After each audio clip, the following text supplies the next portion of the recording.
How did European history create today's gender stereotypes? Imagine a time when the roles of men and women were not just about personal choice but were shaped by laws, religion, and social customs that still influence us today. European history played a big part in creating the ideas about what men and women should do. In medieval Europe and earlier times, people believed that men and women had different biological traits, but these beliefs turned into rules about their social roles. Men were seen as the ones who fought in wars, owned land, and held political power. Women, on the other hand, were expected to stay home, care for children, and manage household chores. These ideas were reinforced by laws that kept women from owning land or voting and by religious teachings that emphasized women's roles as caregivers and mothers. Even as Europe changed through wars and new ideas, these gender roles stayed strong.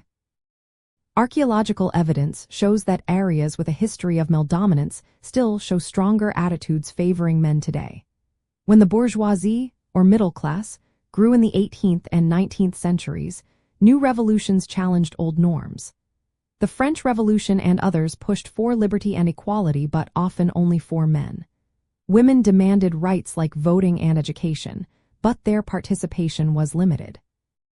Sometimes women had to pretend to be men to participate fully, which only reinforced the idea that men were suited for public life. During the Victorian era, the idea of separate spheres became popular. Men worked outside and made decisions, while women stayed home and took care of the family. This division shaped laws and social expectations that lasted into the 20th century. Reproduction and family life also played a role. Men were linked to citizenship, land, and military service, while women were connected to motherhood and population growth. Debates about declining birth rates in the 19th and early 20th centuries made women feel they should focus on being mothers, while men were expected to be protectors and providers. So, European history created today's gender stereotypes through a mix of laws, religious ideas, social customs, and economic roles. These ideas became deeply rooted in society and have been hard to change, even as new movements and ideas emerged. Understanding this history helps us see why gender roles are still so influential today, and why efforts to change them often face resistance.